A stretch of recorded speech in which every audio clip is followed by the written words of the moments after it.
AI can jump in and look at what's happening on the calls and determine what needs to happen in your company rep by rep, automated. It can also analyzing your prospects and your competitors. Even internally with our own company, it's been a tremendous help from teeing up sales, even reactivation campaigns, being able to go into our database. This is the real power is you need a force behind you, like multiple heads, like take a list, like 300,000 people on it and have them attend webinars, all kinds of different things. But what we weren't good about is giving them content and keeping the list warm. So, that's a massive list. Now AI is able to go in and have thousands upon thousands of conversations in the same 5 minutes. I'm speaking from experience, getting a 50% higher confirmation rate, being able to have personal conversations throughout your events, and even the follow-up with the non-buyers that don't buy, but it's starting to make its way into industries all over the world. And once you let the genie out of the bottle with this stuff, you can't put it back in.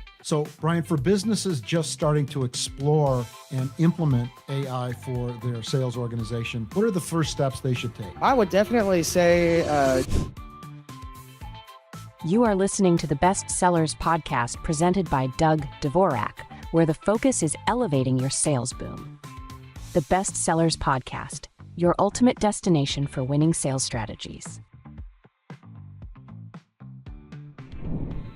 Good day, Bestseller Podcast Nation. I'm Doug Dvorak, your host on the Best Sellers Podcast.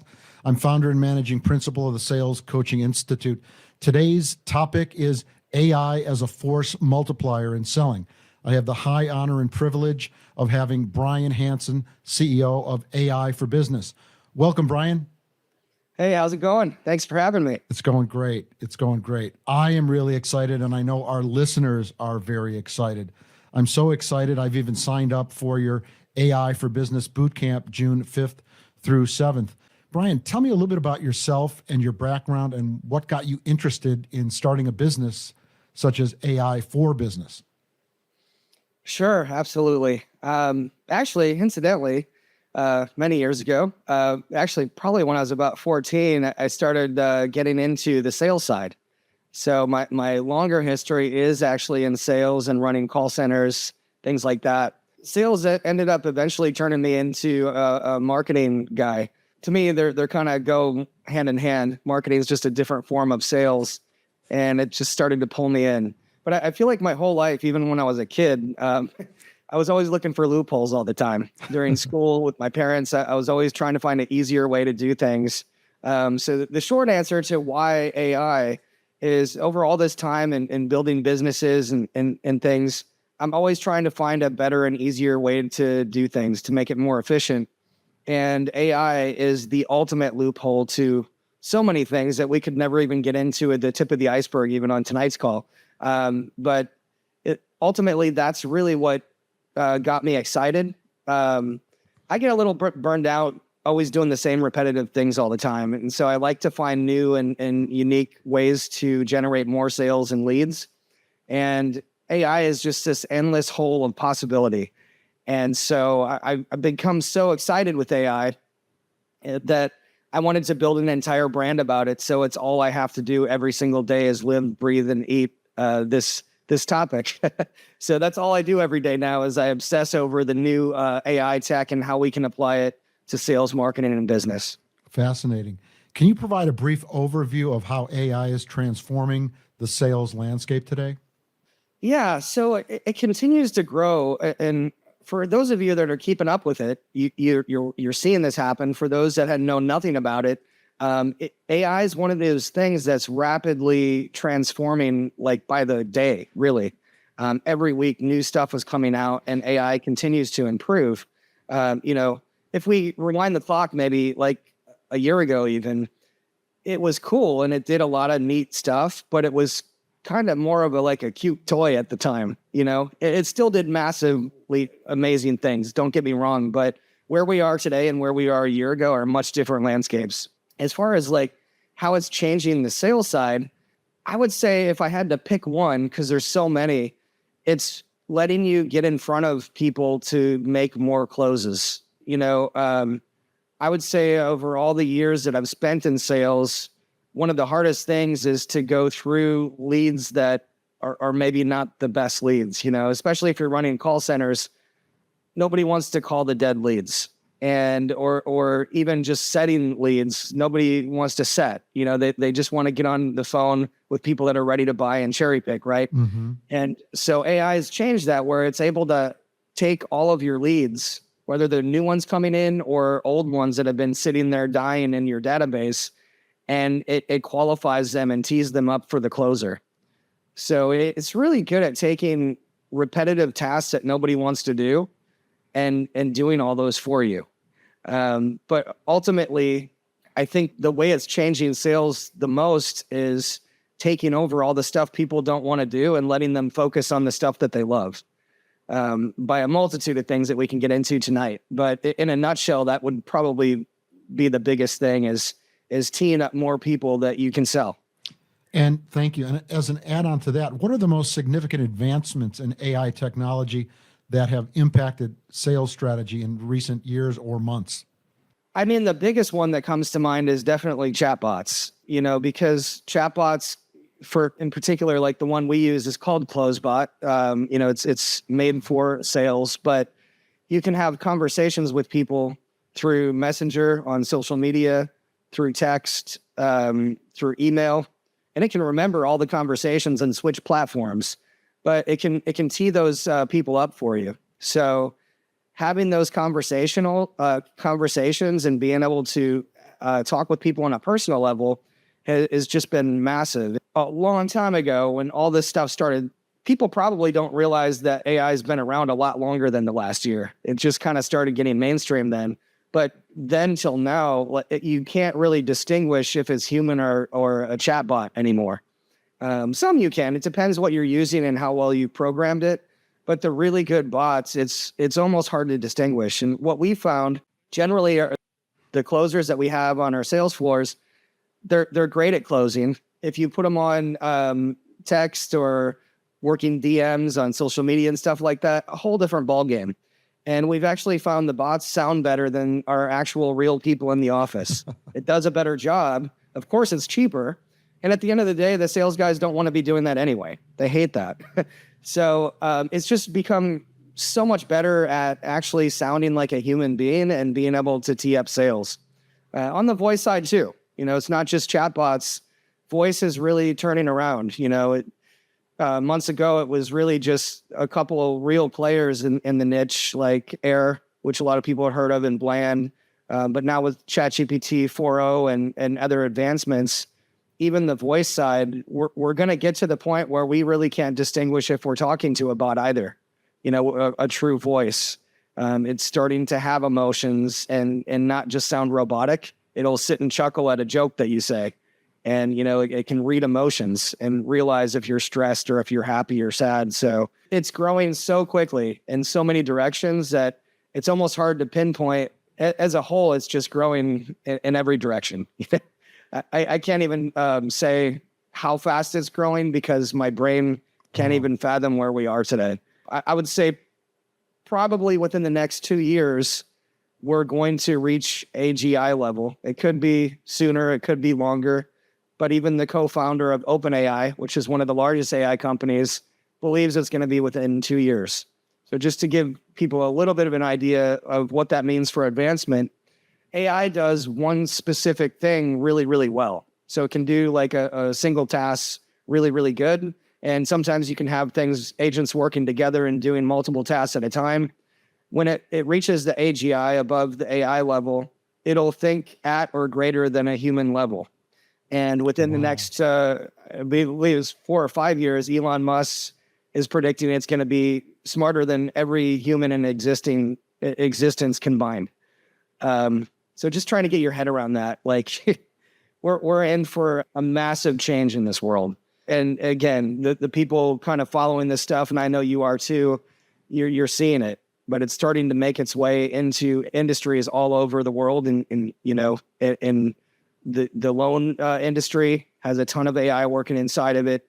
We have fast food restaurants that are 100% ran by AI, from taking the money, making the food, delivering the food. There's no employees in there. So it's going to be an interesting world feel like we're in the Jetsons right now, but it's going to continue to change rapidly. Once you let the genie out of the bottle with this stuff, you can't put it back in.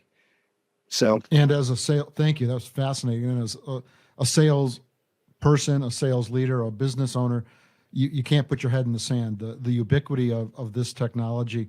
I was in the first inning of the internet back in 91, 92 with the browser and online and email and, modems. And that was exciting and transformational. But this stymies that by a factor of 100, 1,000, or 1,000,000 fold. It's really exciting. Brian, how can AI be used to improve lead generation and the qualification process? Well, again, there's just so much to expand on with all the questions you're asking, really. But I think probably the thing that comes to mind from the lead generation side is, well, there's two things. One, outreach. So you can automate a lot of the outreach these days to reach out to prospects that you were doing manually before. This is going to be industry by industry. I don't know what all the listeners, what you guys do. Many people will do outreach and try to find their own target prospects to sell.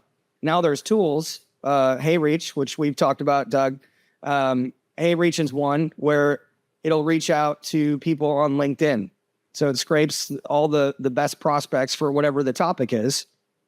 And then it manually starts to go out and send messages to book the appointments for you. There's Drippy that does the same thing only on Twitter. There's Leadbook that does the same thing only on Facebook. And, there's Task Magic where maybe you're doing something manually. Like I work with real estate investors. They'll come through courthouse records to find people that might be motivated. Maybe they're behind on payments and foreclosure status or going through divorce. Yeah, it's not just that, but Task Magic can literally watch your screen of a repetitive task that you do all the time and basically create an app that simulates the exact same thing and takes over and starts doing it for you. So, I think the big thing is you can automate so many things that people don't really even realize. Like I mentioned Task Magic as an example. It's not necessarily an app that does X. So like it doesn't do like one specific thing, like reach out to people on LinkedIn, for example. It does what it sees you do on your screen. Wow. So AI is just getting so smart that the things that it can do is endless. And again, kind of going back to the beginning of the call, I think what really strikes my mind when I'm thinking about the sales side is it really takes all the stuff off your plate that you didn't want to do anyway and lets you focus just on closing. And to me, and everybody's different, but I feel like the best time to make a sale is right after you just finished making one. Mm-hmm. All you had was a pipeline full of people that want to be closed, and you don't have to talk to all the tire kickers and time wasters. Obviously your income and your production is going to go way, way up. And that's really what I'm trying to do in business at any point, is to focus on the stuff that I love and get rid of the stuff that the daily minutia and stuff I don't want to be doing. Absolutely. That's fascinating. And loved when you mentioned these specific AI tools and platforms, and the ability to customize the chatbots and voice is becoming almost indistinguishable between technology, AI, and a real human. Brian, what role does predictive analytics play in shaping sales strategy with AI? Well, if you're talking about kind of the analysis of the calls, I mean, there's different tools out there. They refer to them as conversational intelligence platforms. One that's probably more of the most popular one is Gong. I don't know if you've heard of Gong.io, but it gives you conversation analytics. It provides like coaching opportunities, and it's focusing on improving the overall performance. But it's listening during the call and figuring out like what this rep is doing good, what they're not doing well. It gives them real-time feedback on what they might want to say and improve on. It gives the data to the manager and tells them what they think they should do to help that person improve. It can tell you like what project they should be on based on their talents, so, and that's not just the only one. There's Chorus, there's cheaper versions that I've got off AppSumo, like Sell Me This Pen. But AI can now like listen to all the calls and based on what's being said in real time, give feedback on what you're doing wrong and what you should say. Or you wait till it's over, Sell Me This Pen as an example. Like most of them, you can feed all of your stuff from your business into it. So it knows what you're selling, how you're trying to sell, what your price points are, all that kind of stuff. And it can even do role playing. Wow. So if you have new people on, it can go back and forth and have conversations trying to help the sales representative get really good on the phone before they even hit the real calls. And then when they do hit the real calls, it's literally coaching them and being their guide and trying to help them out. It can offer incentives, telling them like, hey, you're almost there, one more sale, and you hit your quota. So it can provide that motivation. I think a lot of people that are not in sales, they think all you really need to do is, give them a good commission and they're going to keep performing because why wouldn't they? The more they sell, the more they make. And we all know that's not true. It's a redundant job that can have burnout. And regardless of if you're commission based, you need to be motivated and incentivized, that you on a weekly basis, really, to have somebody that is just going to want to keep dialing and closing without any kind of interaction from somebody. That's probably a top 3% type person. You don't find those too much. Yeah, I'd say from the analytical side, AI can jump in and look at what's happening on the calls and determine what needs to happen in your company rep by rep, automated. It can also do the same thing with analyzing your prospects and your competitors. So, like as an example, there is a tool called Compete. It's spelled with a K, Kompyte, and it tracks all your competitor stuff. So it'll track your competitors' websites, their reviews, their social media, their ads, their job postings, and even their sales of what they're doing. And it creates battle cards. So when your reps are trying to sell, it'll create battle cards and show like how to close this person. It'll identify the price difference. So if there's a price change in what your competitors offering their stuff for, you'll have that right in front of you and know the differences of both of the companies. And be able to create a win-loss analysis for all your calls. That's fascinating. So, I always learn something. I wrote down Compete, battle cards. That's a great takeaway. So really what I'm hearing a lot of awesome things, but the ability, relatively inexpensive technology that allows you to grow and scale and manage more salespeople. When I was leading global sales organizations, the matrix or the model was a CRO or a VP of sales could manage 8 regionals effectively, maybe up to 10, or a sales manager could manage 8 to 10 reps. Really, you can scale this from 10 to 20 if you have a good tech stack and an AI strategy. Given that, Brian, what are some of the shared challenges sales organizations face when integrating AI into their sales processes? I think it's more so just the adoption in general. Like, I think there's a worry that like AI is going to replace them, as far as the people on the floor. I think from a management and owner side, it's more of just being unaware.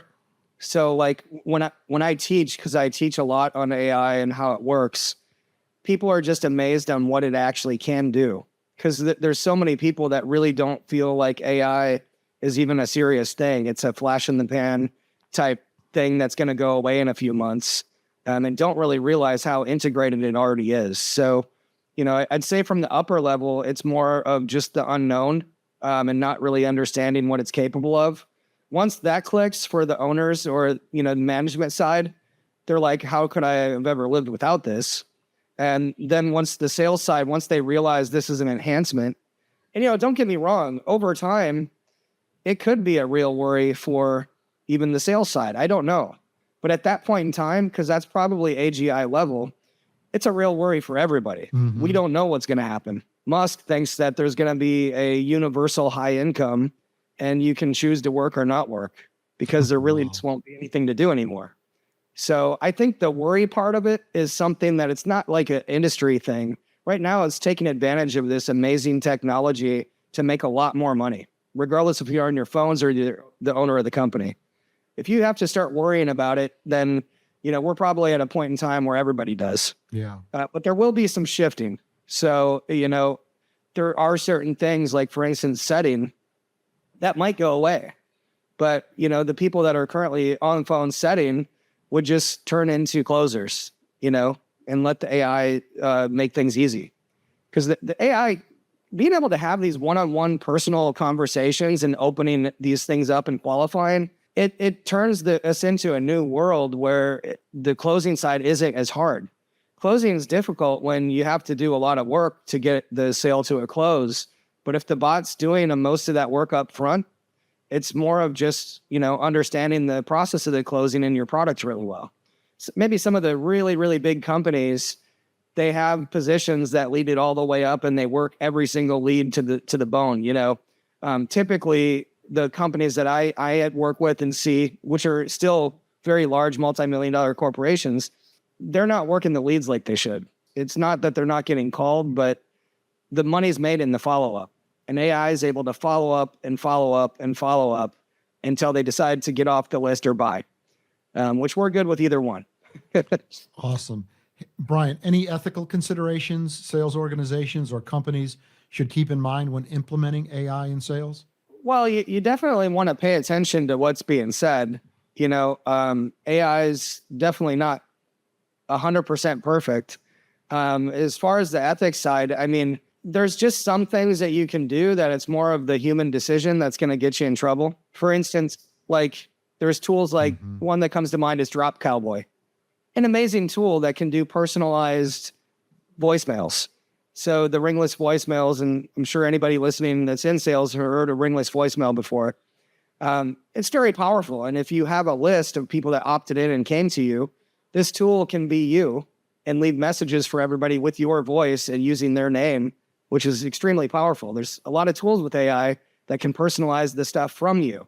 So it's not just this bot, it's literally you. People will use those to do cold outreach. That kind of stuff's going to get you in trouble. But at the same time, it's nothing new. Like people are doing that kind of stuff with just automated voicemails before AI came along. So I think the biggest worry is just using it in the right way. Because there are things you can do with AI that sure, it can make you quick money, but it can also get you in trouble. So just know the rules of, sales in general, FTC guidelines and all that kind of stuff. And you'll probably be pretty safe. But again, still check and make sure you're listening and looking at what it's saying. Because even aside from the ethics side, sometimes there's just things that you need to tweak. It might be saying something wrong or answering the question in a way that you wouldn't have answered it. And you might want to tighten those things up. Right out of the gates, when you first implement AI, just pay a little bit closer attention until you feel like you get it dialed in before you just completely step back and let it take over. Thank you. Can you share a specific success story where AI significantly boosted a company's sales performance and profits? Well, I would say just even internally with our own company, it's been a tremendous help from teeing up sales and really even reactivation campaigns, being able to go into our database. Like this is the real power is you need a force behind you, like multiple heads to take a list. Like for instance, one of my lists has 300,000 people on it that did opt in. So it's not a cold list, but they opted in for one of our real estate investing trainings products. And it's just been sitting there cold because we haven't been doing much with it. We sold to it and had them attend webinars, all kinds of different things. But what we weren't good about is giving them content and keeping the list warm. So, that's a massive list. Now AI is able to go in and have thousands upon thousands of conversations in the same 5 minutes. That's using the person's name, talking to them, having a real conversation. Because keep in mind, the AI conversations are not scripted. So we don't write this stuff out. Right. They're running on objectives. So I tell the AI what my main goal is, my objective, and the AI knows I got to hit this. But it talks like a human being. And now that we're able to get money out of a list that was just sitting there, that's found money. The other thing too is, just take sales aside. We do a lot of webinar stuff like trainings. And so a big thing when we're doing that is getting people to show up to the trainings there's so much noise out there. I heard a stat, and I wish I knew the number because it was astronomical, of how many ads that we see in a single day. And it's in the thousands. It's crazy. 4 to 6,000. Okay, so yeah. And so it's just, there's so much going on that people forget, especially if you're having like free stuff where they have to come and sign up. Having a bot being able to go and confirm all those people and make sure that they show up is absolutely insane compared to what we were doing before. And so just in our last one, because I know the numbers, our last webinar, we had 50% more people confirmed to show up than when we were not implementing AI into it. Wow. And that's a massively high number, and can dramatically change your numbers. So I'm speaking from experience, getting a 50% higher confirmation rate, being able to have personal conversations throughout your events, and even the follow-up with the non-buyers that don't buy. I wouldn't necessarily have AI take over high-ticket sales in my company, but it's perfectly capable of doing low-ticket sales. So for a company that's selling high-ticket, it can do the follow-up from the event, find out why they didn't buy. Generally, it's money, because everybody on there was excited and interested. So it can do that stuff, or offer, if they didn't know there's payment plans, it can re-put those guys on the phone with another closer. If they're still interested in the high ticket, our bots figure out how to get them back over to the floor. For us, it's made a dramatic difference in all areas. And some you wouldn't really, for this call specifically, we're thinking like, how does AI help actually close more? It's more so, I think, giving your people more chances to sell themselves. So it's opening up more opportunity. And then going back to kind of what we were talking about before, about a lot of people in sales being afraid of it, it's probably one of the best things that'll ever happen to them. I agree. Because they can spend less time with the junk leads and just start closing left and right. And that's what it's been able to do for us. Excellent. Let's talk about some practical AI advice. So, Brian, for businesses just starting to explore and implement AI for their sales organization, what are the first steps they should take? I would definitely say getting a chatbot set up for your company is a no-brainer thing to do. But there are a lot of small things that don't require a lot of work that should be considered. So if you're a sales organization, one of the things that you should look at is having it help with script writing. So helping you with scripts, creating follow-up sequences, because a majority of the money is probably made in the follow-up with most sales organizations. So having texts, emails, social, even posts. I find Claude Opus 3 is the best for writing this kind of stuff. Most people have heard of ChatGPT. That's what they actually even think AI is. Don't realize there's so many different tools out there. But the best tool for creating content is actually Claude. And what is Opus 3? Is that an extension, or is that another? Opus 3 is the model of Claude that you're using. Okay, Claude Opus 3. Interesting. Yeah, by far way better than ChatGPT. And Claude has a lot of backing. So it's a very large company. In fact, OpenAI has had some worries and concerns from employees of safety. Their head of safety, Jan Like, just moved over to Anthropic that owns Claude. So a lot of people from ChatGPT are going over there. But again, yeah, there's small things that you can do. So clear phone calls. It might not sound like a big deal, but maybe you're hiring overseas as well, and they just don't have good internet. That I can't change. But like, if you're a traveler, a CEO, somebody's constantly traveling, and you have to work out of coffee shops, airports, things like that. There's a tool called Crisp, spelled with a K, and it'll completely get rid of all the background noise. It doesn't matter how loud it is. So barking dogs, screaming babies, whatever it is, all they're going to hear is you. There's so many like tiny things that I would recommend doing like that, that really take no time. You can do them all in a day. So script writing, follow-up sequences, to make sure you're doing good follow-up. Even if you're doing it manually at first, just having it. Later, you can go ahead and integrate it into a bot and have that done. But being able to push buttons, get stuff like that on tap is just, it's going to change the game for you. Chatbot, like I said, on the more tech side, integrating one of those is going to be tremendous for you. because it can go into the database. It can follow up with your leads. It tees stuff up. And that makes things a lot easier for you. The actual outreach. So I kind of mentioned some of them before, but you can use a tool like Drop Cowboy to do ringless voicemail that are personalized. You can do personalized videos. There's tools like Tavis, it's Tavus, that do personalized videos, but they're a little bit more expensive. You might want to look at like HeyReach or even Be Human, but you can send videos out to everybody on your list that is a video of you, and it says their first name, and it'll actually, look like you recorded it and sent it to them personally, and you didn't. It makes your lips move, it sounds like your voice, and it uses their name. And so I think all those little touches can really set people up for a lot of success. I don't know how deep you want to go on like how many you should set up, like how many things, because the other thing is also the voice bots and setting something up to do voice stuff. For me, I'd probably, that is as exciting as that one is, it's probably one of the latter things that I would set up, just because voice bots are almost there, but they're not quite there. There still has a little bit of lag. You can tell they're bots. And while I'm very excited about where we've come, I'd guess probably in the next 6 months, whole new level. And you probably won't even be able to tell a difference. But for my company, because I run AI for business, I can get away with it because it doesn't matter if it's a bot. It's funny if it's a bot because I run an AI company.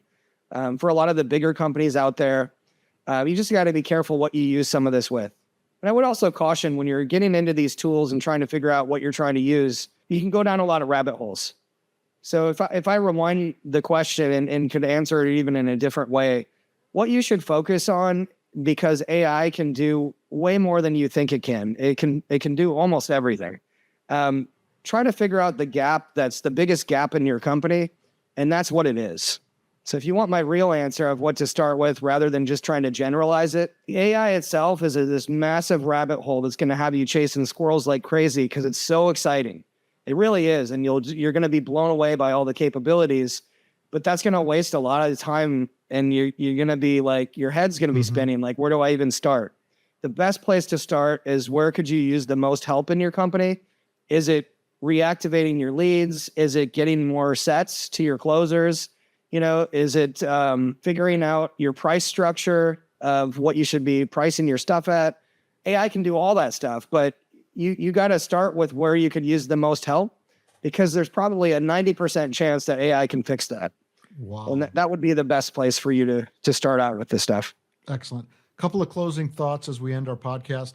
What is the biggest misconception about AI in sales that you'd like to debunk? There's so many people out there touting AI that have no clue what they're talking about, that they kind of tainted the AI perception a little bit.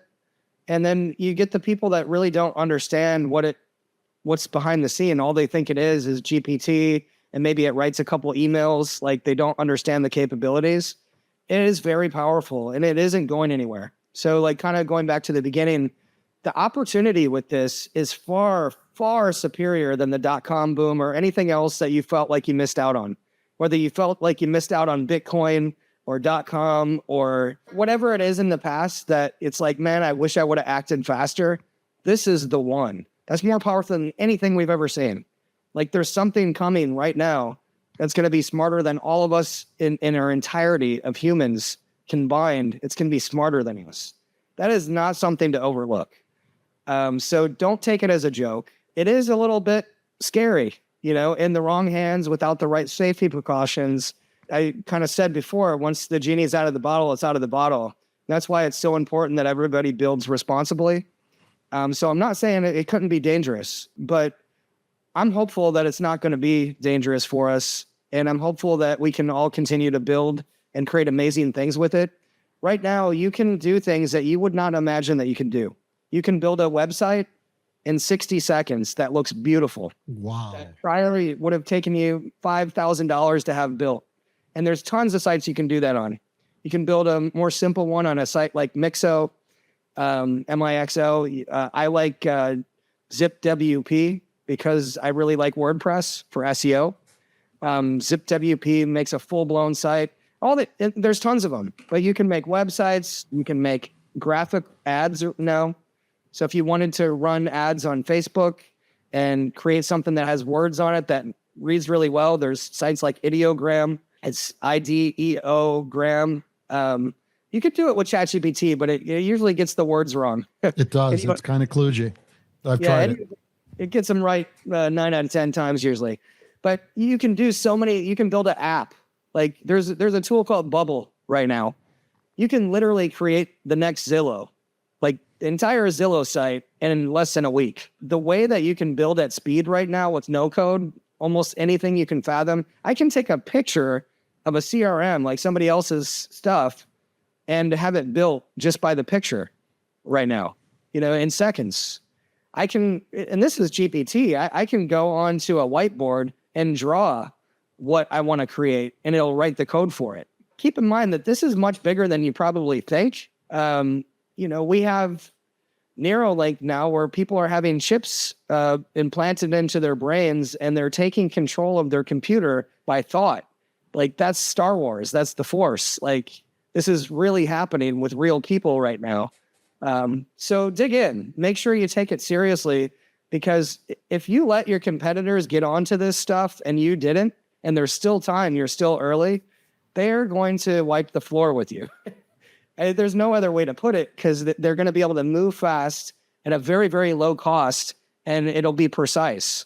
Because the tasks, all those little things that I told you that you do that are really repetitive and boring, it can do them on a dime with perfection, like every single time and without mistakes. And it can do that 24/7 around the clock without sleeping. Wow. So what it would take like 10,000 humans to do, the AI can do that in 5 minutes, all at once. And so keep your eyes open to this stuff and keep learning and keep staying behind it. It's not perfect yet, but every single week, like I said, it's growing, it's getting better. We expect to see ChatGPT 5 launch by the end of this year. It's supposed to come out this summer. I can't even imagine. I don't know what we're in for, with Sora and the things that I've seen. There's a reason why Hollywood's worried. The kind of videos coming out, we're either going to be capable of creating entire full movies before we know it, with just the click of a button. So I was having that conversation with a friend of mine who's in Hollywood in the movie business. And you look at all the movie business, then you look at all the cottage industries, set designers, agents. It's just amazing. It's amazing, but they are definitely fearful and mindful of how AI is going to affect their business. Brian, this has been absolutely awesome. I've taken, again, every time I'm with you, I get all these great ideas. Brian Hanson, CEO of AI for Business. Brian, can you share a little bit about your upcoming Bootcamp, June 5th through 7th, an AI Bootcamp, and then tell our listeners about your Facebook, AI for Business on Facebook, please? Yeah, sure. On Facebook, it's called AI for Business. So it's got a little bot-looking guy in a suit, and it says Real in the background. Real Advisors is one of my other companies. We also have AIforbusiness.com, which is our newsletter. But the Facebook, you can find us on Facebook. It's a group about AI, and you'll find details on our event coming up. Our event's a little bit different. So there's a lot of AI stuff out there. What makes us different is it's kind of like the trifecta. So we're really good at marketing and sales. So we've made an event that combines direct response marketing, regular marketing as well, sales and AI together, because AI really doesn't work that well on its own. There are certain tasks that it can do very well on its own, but generally speaking, if you really want to implement AI in your business, you need to understand how to make it work with the sales and marketing as well. And so we teach all of those things because we're experts at those. We have these events several times a year, and I always have different speakers. So this one coming up, actually, this is probably like a week, right? This one coming up, I have the co-founder of ClickUp, which is a $4 billion valued AI company, one of the biggest AI companies in the world. He's coming to talk about how to use AI inside of your company and manage your AI. Also have a bunch of other great speakers, including Devin McPaul, one of my good friends. He's probably the best prompt engineer in the world. and he does the prompts for ClickUp. He does the prompts for Seamless. He does the prompts for Lavender and all the biggest names. So we have world-class staff that comes, speakers that come and teach the event. This one's going to be free if you want to come as a guest of Doug. You can come and join our event. No charge for you whatsoever. The Facebook group is also free, obviously. I don't do a whole lot of training stuff inside there, so you want to come to the event to actually get the A to Z. The Facebook group is just kind of update you and keep you up to date on the cutting edge stuff out there in the AI industry. But I'd love to have you as my guest. It's been a pleasure being on here, Doug. I don't know if you have any other questions for me. But that's awesome. Thank you. Brian Hanson, CEO of AI for Business. So Bestsellers Podcast Nation, please go to salescoach.us/podcast, view, like, and share. Thank you very much, and Carpe Cellum. Thanks, everybody. Have a good night. If you made it all the way here, thank you for listening to the Bestsellers Podcast, your ultimate destination for winning sales strategy. We hope you loved this episode. Be sure to subscribe to us on YouTube and follow us on your favorite podcast platform to never miss an episode. See you on the next one.